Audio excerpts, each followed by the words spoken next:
Right, Loogie, looking good for the camera? Are you going to tell everyone about where we went? So, if any of you are interested, there is an amazing place in Scotland. So this is Scotland, if you didn't know.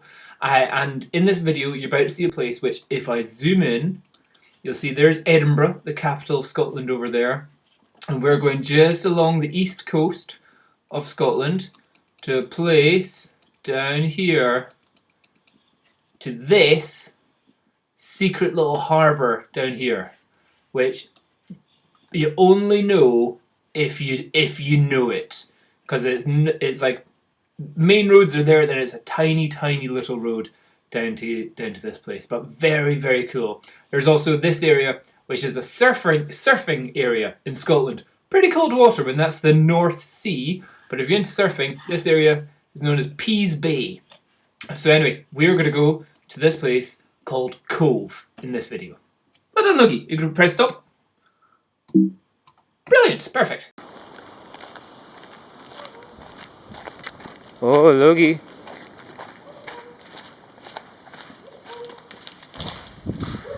Oh, ISO. 1000, 2000, 2500, 2.8. Some more focusing. Down. ISO 250. ISO 100. Back out. Wow, this beach. You can barely see anything. Cool.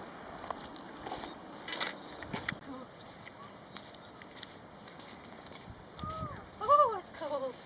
It's cool. What's this? Bit of seaweed. You know what he needs is like little shoes for the beach. Like jelly thing. Put a splash in the water though again.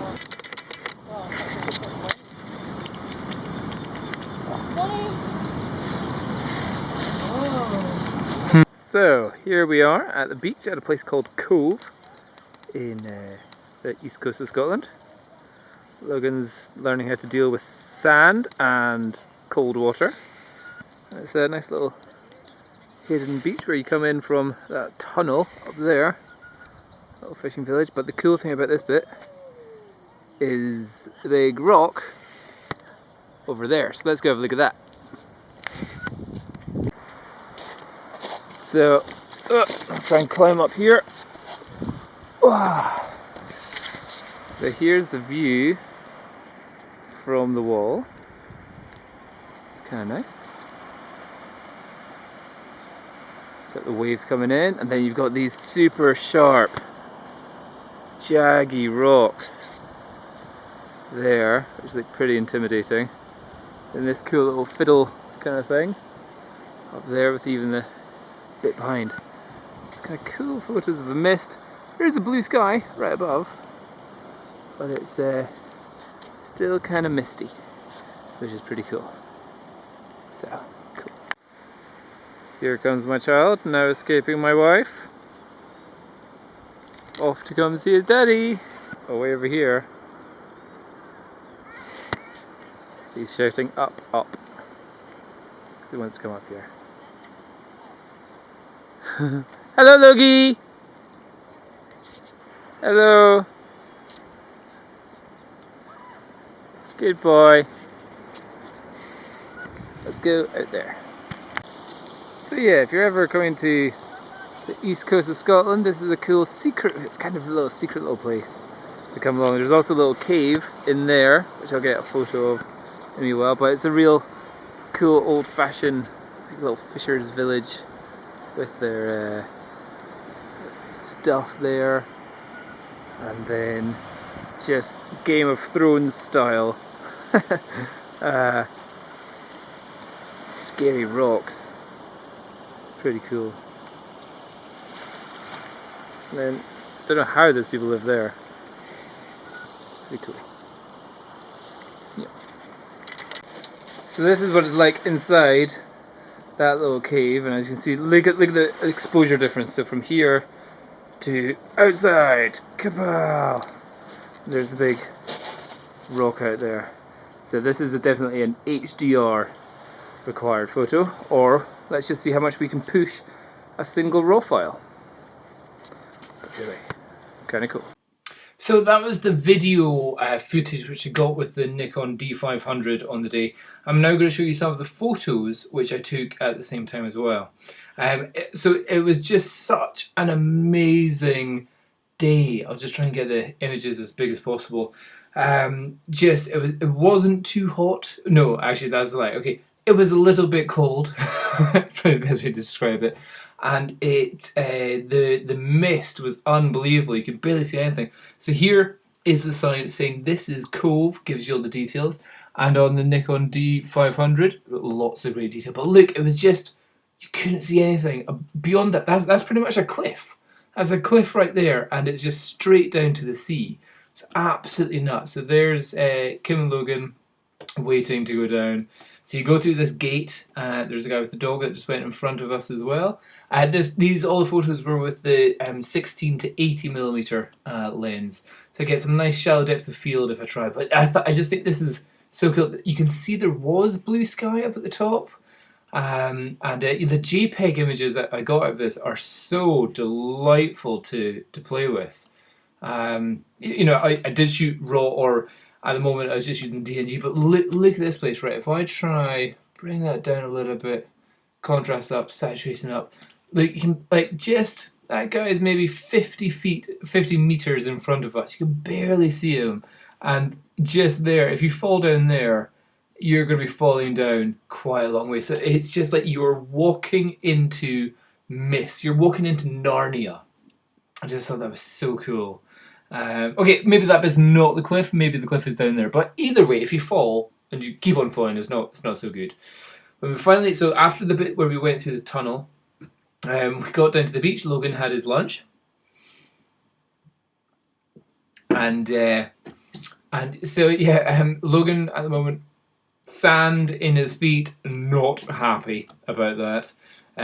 So we're trying to teach him to be happy with the sand. But so while we're down there, he is having, look, you can see a little fly. Can you see? Yeah, you can see a little fly buzzing around his head. Brilliant. And you can, again, at the beach, you can barely see over to where I don't know what it is, the little house that's over there. So this is the amazing area. I've got it in JPEG, and oh, just such a cool view, just standing on that little wall thing, and with the tide out. These rocks are just brilliant. They remind me of something like out of Aliens, when they're on that scary planet, and it's just looks nasty as anything. It is like total primordial back in the days, yeah, it just looks cool. So for me, there's a potential of this being an awesome black and white if you totally bring the blues down. Maybe not as much as that, but it could just be, if you play around with the black and white, maybe in the RAW it'd be far better. But just bringing in the blues down, getting that sky looking dark and menacing. There's the opportunity for a lot. Oh, just look at that! Look at that! Just looks very cool. So many opportunities to really just play around with your photos in this. But also at the same, so black and white's cool, but colour is also cool because you've got just amazing, okay, browny greys, but then you've got the life of the green and mosses. Like, it's quite interesting seeing the dead or the black seaweed on that side, but the green over here. So again, you might want to like massively boost up saturation, bring the not the saturation of blue down, but the saturation of blue up, not as much as that. The luminance down.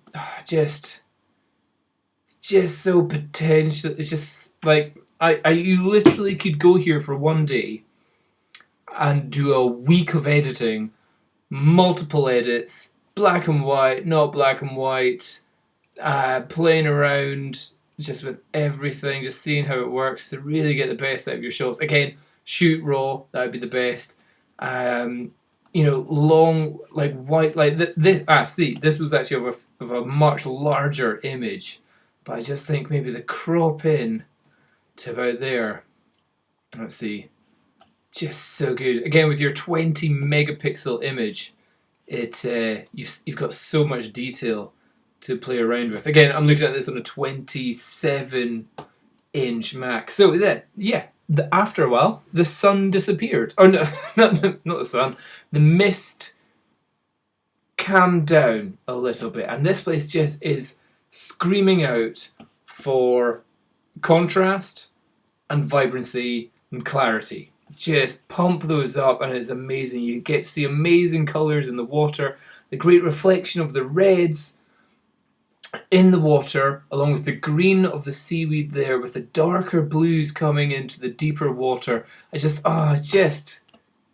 such a little magical place to visit. Again, also brilliant on the mistiness. Just, I thought this was so sweet, seeing a little couple sitting up there having a little cuddle time, or maybe contemplating suicide, one or the other. But just it kind of worked as black and white, or have I just made this completely black and white, or like in colour? Does it work in colour? No, I think it worked but it's just amazing colours. Just amazing colours in this place. But I think black and white was pretty cool. And if can we bring the sky so it's a little bit dark? Like the sky was just completely gone. Is there anything to bring down? Can we see anything? Nope. Oh, it's because I've got it on saturation. That doesn't make any difference. We need to go to black and white. And there. Just the opportunities for photos here. Brilliant. If you ever get the chance to come to Scotland, look at that. That's like if you sent a spaceship to a foreign planet, to a planet on another world, to another world somewhere. That is what I imagine places on Mars would look like, or Titan, that's where it is. So again, yeah, it's the question. Black and white's cool. Color, also kind of cool. Hard to tell which one to go for, and just with the mist that was coming in, it's so cool. It's like, so this was in that little tunnel, which I said, talking about how much of the dynamic range, like as you saw in video, you get like, oh my god, it really needs to like change massively ISO. But here, let's have a little look. Highlights down, shadows up, clarity up, vibrancy up, luminance of the blues down a touch, maybe luminance of the oranges up, saturation, bring them all up, get it looking good. And so yeah, this is the DNG conversion. Get that looking a little bit more straight. Boom! I just think that's a like, look at the colours of the sandstone. Oh, it's just I just love this place so much. It's like one of my favourite places to go to. But if we can see before and after, like even before it just looks brilliant. But look at the dynamic range that we're getting from a single RAW file. With this camera, you do not need to do HDR. You do not need to do multiple bracketing. This was pretty much a pitch black tunnel, cave, as it were, and that was bright sunshine out there. Just so good, so good. If we're going to, there are some bits which do look like they're just super. But look at the detail that we're getting. We can read the individual. So this is a great thing. This is only at f5.6 at 16mm. We are getting depth of field where we can read bunks there. We can read people's graffiti from there, and yet we can still get, is it sharp? Let it process, and sharp images out there. So there, if you're wanting unbelievable depth of field, there you're getting it even at f5.6. You're not having to stop down to f8, f16, all that kind of stuff. I absolutely love it. I just think clarity up even higher. It might be the one case of global clarity, maybe not, but maybe getting the brush, bringing that in, bringing this bit in, blah, and clarity, bang, maybe sharpness, bang. Exposure, don't, like, I just want to see in this dark area, do we have any information? Bring it right up. Yeah, Like yeah, well, okay, it's a bit much, but yeah, in that dark shadow area, in that tunnel here, there, you do have information.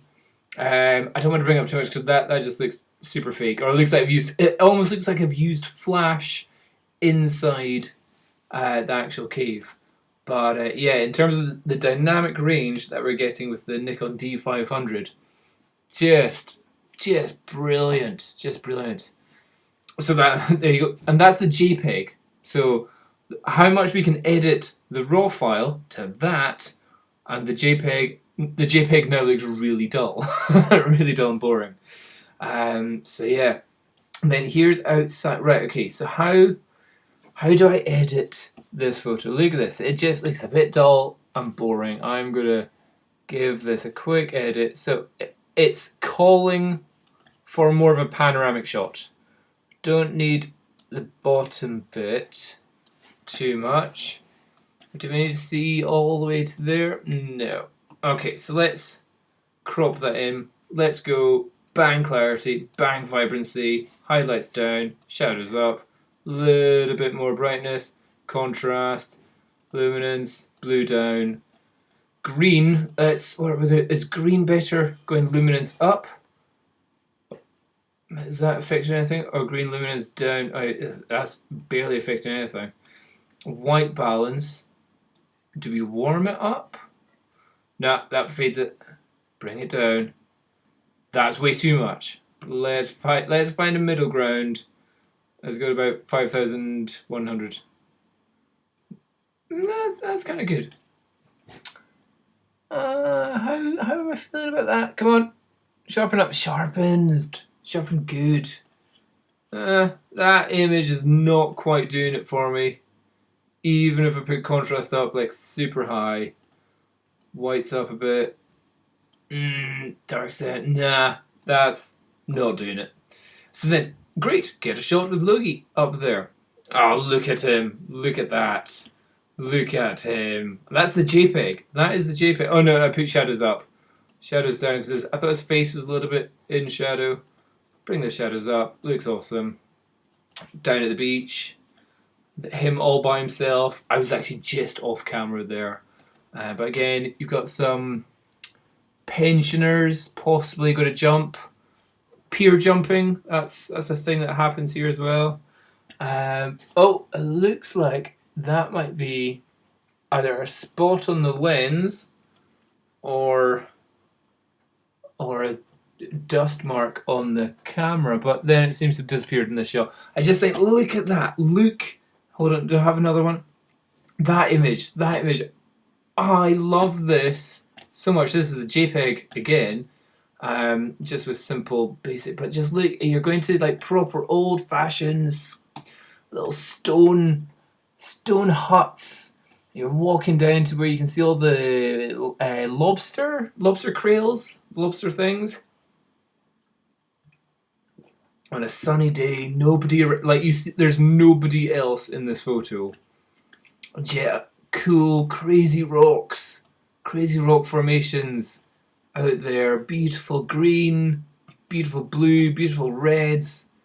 Ah, love this place so much. And here's like a close down shot of the actual harbour. Again, the boats, such cute little boats, little fishing boats there. So nice. So nice. Let's see again. Just cool. Just cool. Oh yeah, and so this is on the way back. Logan looks like he didn't want to leave. He was really keen on just staying. He was putting some force in just staying at the place. But as you can see, it's just like if you were to tumble down, if you were drunk and you were tumbling down the side there, you're going to be in some serious trouble there. Because that's some pretty scary rocks down there. I think that must be the tide definitely coming in at the end. But yeah, so if you ever get the chance, you're in Scotland, you're in the east of Scotland, head down and try and find this place called Cove. Magical. Even if it's not a misty day, still brilliant place to go. Okay, so there you go. There is my little little hoo-ha about a lovely little trip that we had down to a magical place called Cove.